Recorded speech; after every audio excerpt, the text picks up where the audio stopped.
can get aware of it. So we do everything we can to ensure that, irrespective of the environment where we find ourselves, we come to you with this development on the continent.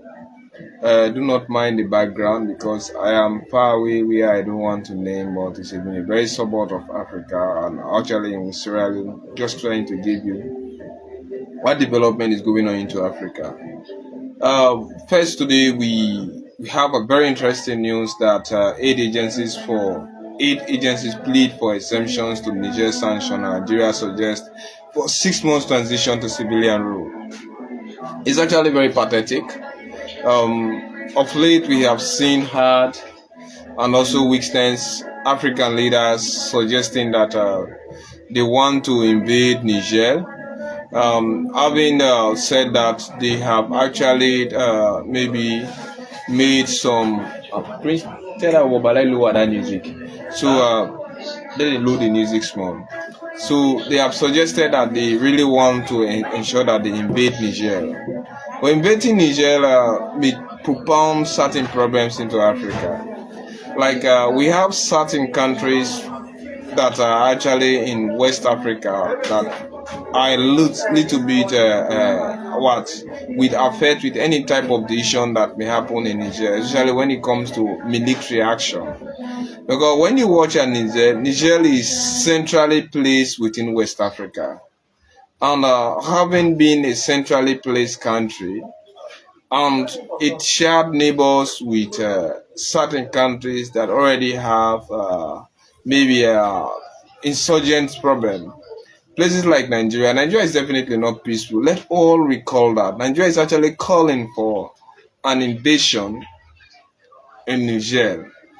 But is Nigeria economically viable and politically stable to take up another country that is already facing political problems? No. Nigeria is having people like the ASWAP, that is the Islamic State of West Africa. It is having Boko Haram, which definitely means Western education is forbidden.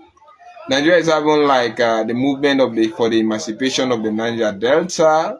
Nigeria is even having a movement against the country that seek to maybe to IPOP. That is a Biafran people. It is having banditry act moving into the country. And above all, it is facing political and economic crisis. Unemployment is on a high rate into Nigeria, and banditry and kidnapping for ransom is very high. And watch at Nigeria, the like Sokoto State, giving towards the Niger Delta. You have most Nigerians that are actually living in Niger. And even in Sokoto State, if you interview certain Nigerians over there, they will tell you that every 3 citizens in Sokoto State, in one in every three citizens in Sokoto State actually belong to Niger, and they have relatives over there.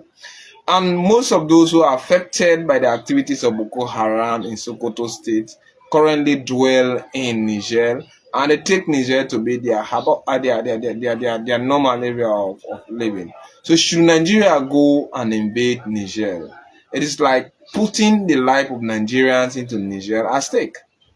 And of course, places like Burkina Faso and Mali have pledged allegiance to Niger, and they have the intention to take up those countries that have the intention to invade Niger, to take military action against them. So Niger will definitely become an exposed area that maybe we propound the mentality of militarism into Africa, and we also serve as a harbor of terrorism, just the way we're having like Libya, Somalia into Africa, where you have the are serving like harbor for maybe insurgent movement and the activity of Islamic. And Niger is also dominated by Muslims, and we all know when it comes, although we cannot associate Islam with what action of terrorism when you are justifying them. However, they use Islam as a bait to what encourage terrorism, and they try to come with the attitude of jihadism, so which we actually need to be very careful of. So the aid agencies are actually pleading that Nigerians are suffering from the sanctions being leveled against Niger. And they're also pleading that they shouldn't be included into the sanction. They should be allowed free access to ensure that they give those people. Fantastically, I encourage the idea of Algeria. Algeria is actually suggesting that maybe a 6 month negotiation or time plea should be given to the junta military in Niger so that they can return to military rule. But maybe the sad thing, so the saddest about everything is that are those guys actually willing? Are they actually willing to give power to a civilian government in 6 months time? Of course, let us forget about it. That is a far-fetched mentality. And is invading Niger a solution to the current crisis? No, it will just propound the problem. Why didn't the African or ECOWAS did not invade places like Burkina Faso, Mali, and Guinea when the military took over, except when they come to the area of Niger? Maybe Western ideology mentality enforcing them, because we all know the Wagner and Grove, of course, according to the latest development, we learned that Prigozhin have been killed into a flight that actually happened, a kind of flight crash that happened in some part of Moscow. And we all know if it happens in June, then it's a kind of maybe well orchestrated act by Vladimir Putin, maybe to ostracize Prigozhin out of the political circumference of what, or the political atmosphere of Russia. So we need to be very careful. And also, we should be honest enough. When this war actually comes, it is Africa that is going to be affected. Places like Nigeria will definitely not be safe. Of course, Burkina Faso will not. Even Benin also will not. But I believe Benin, Port Novo is the capital city of Benin. Is also worried because it's the only stable democracy around the Sahel by now. But they are also a little bit afraid because of occurrence into Niger.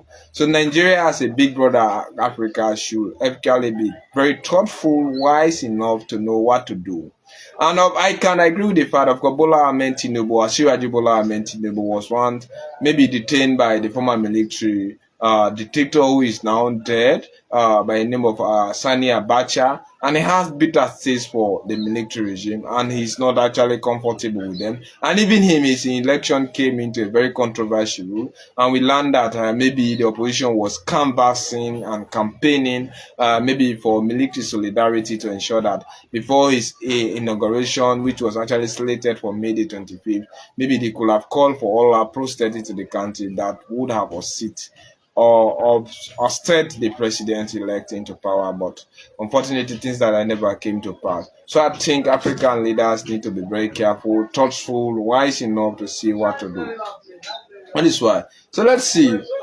Zimbabwe opposition leader, that is Nelson Chamisa, the opposition leader that is actually leading the coalition or the Citizen Coalition for Change, is calling for a fresh election into Zimbabwe after it was realized that President Emerson Mnangagwa, popularly known as the Crocodile, has been re-elected into the country, and he has now the political ability, the political mandate, because based on the presidential election result being released, to still lead Zimbabwe into another 5 years. So Nelson Chamisa is actually calling for an all-out protest against the current elected government, and also is demanding for a fresh election.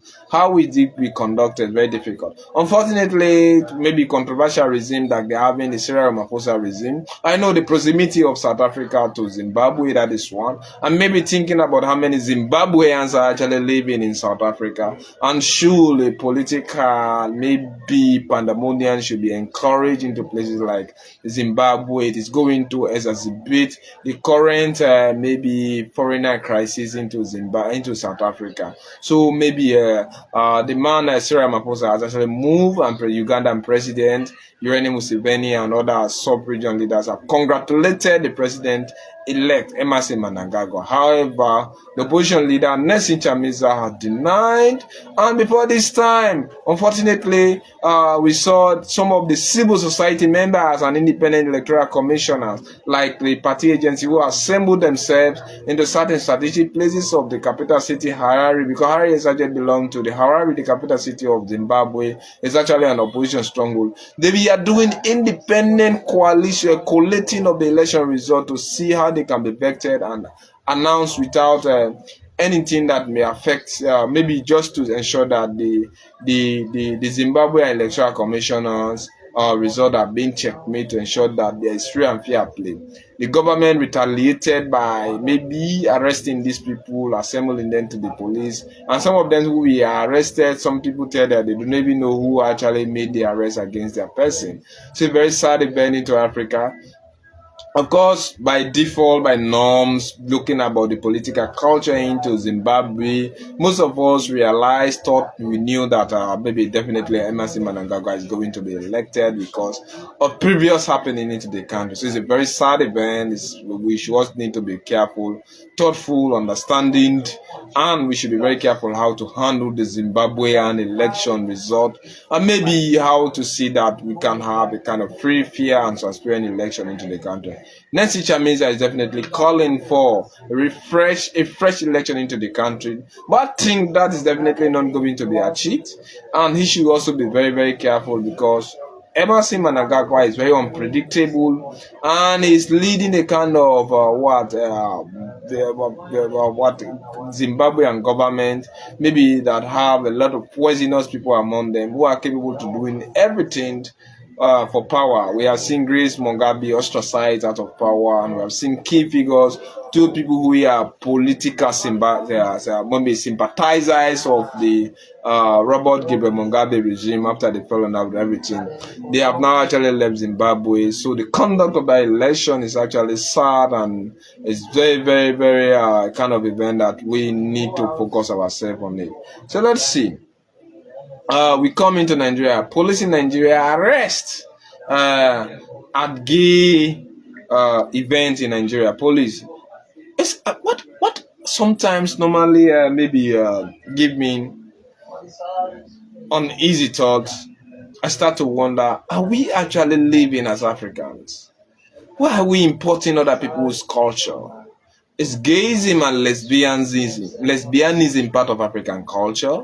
Even when we think and feel that we are both Christians and Muslims, are gays and lesbians part and parcel of our culture?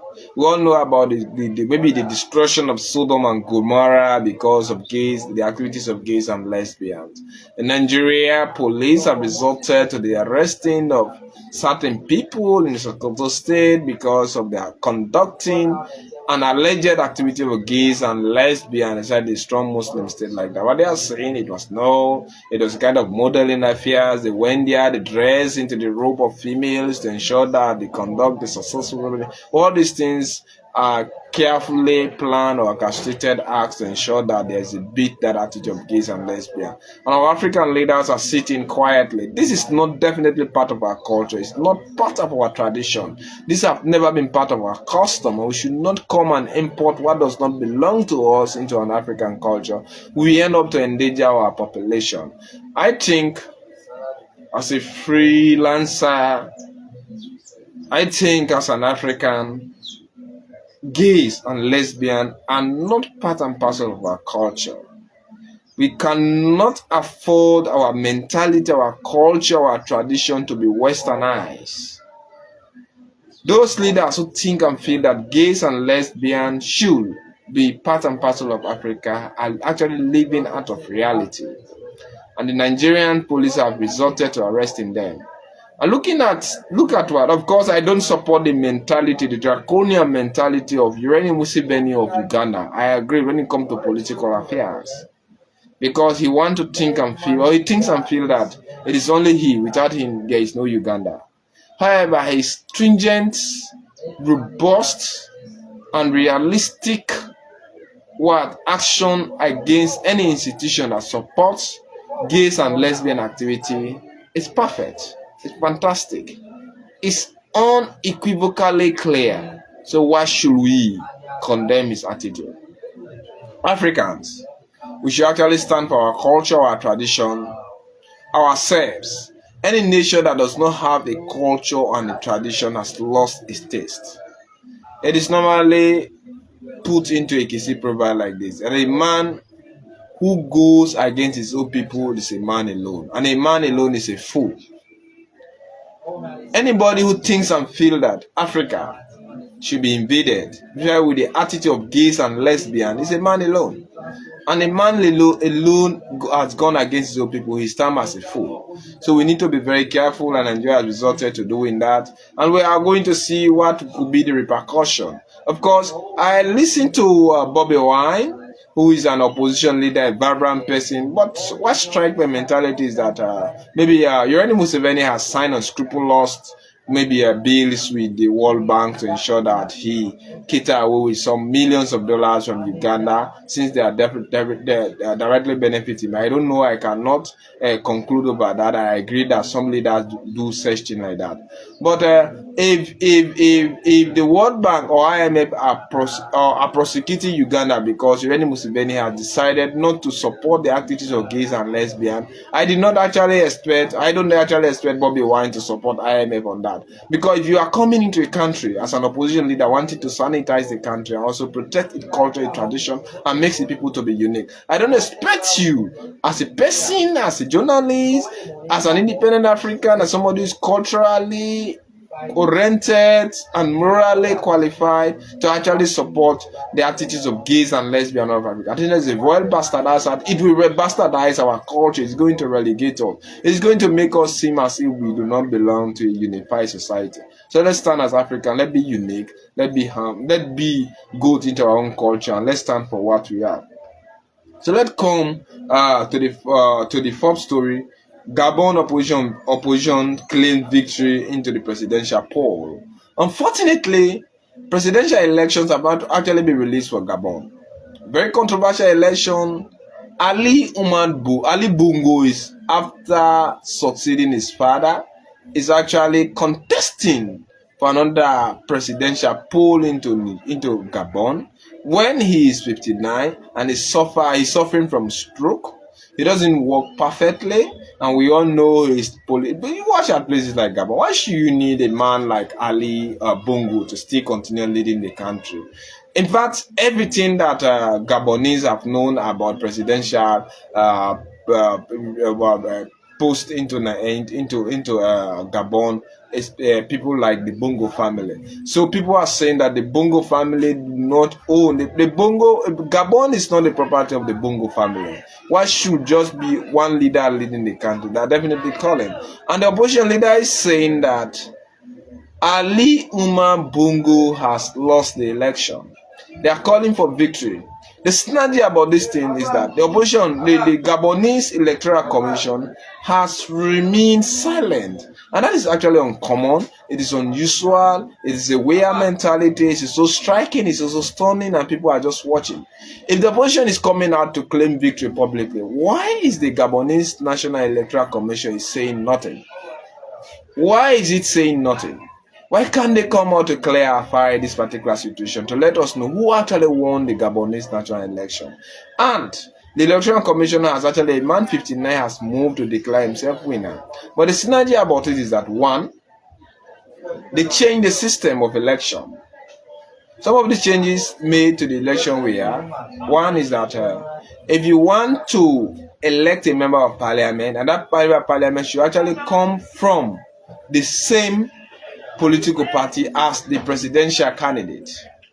And the main opposition leader into the Gabonese national presidential election is a coalition. He's a coalition opposition leader.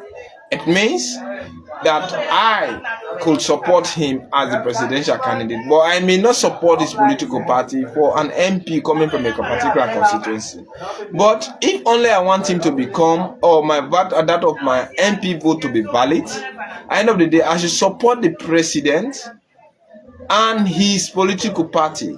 So some people are actually voting for the opposition leader as for the presidential post, but they are not going to vote for him as they are not going to vote for his political party member or an MP from that particular constituency, because they do not actually sympathize with that MP ideology. But because of the constituency, definitely they are going, or the policies for the current election, they are definitely going to be invalidated. Another thing was that most of those opposition's candidates that were actually invalidated during the scrutiny names also appear on the presidential ballot. So should you decide to vote for them, definitely your vote is going to be going to be in vain. That is also what they have done, and the president is taking up this party. He contested the election against this 13 presidential candidate, and based on past results, the unscrupulous nature of how they organize the election, there's a high possibility that he is going to win the election. So it's a very sad event, and we should understand about this thing. Then finally, we go into football. Onana has been recalled to Cameroon. Andrew Onana, we all know, was maybe ostracized by Rokobe's son, the Cameroonian national coach, because of disobedience during the latest World Cup that was organized.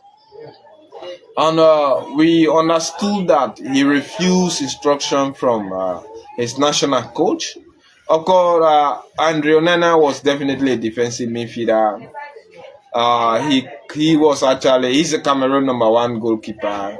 Stood in the goalpost, represented his country to gain the national honor.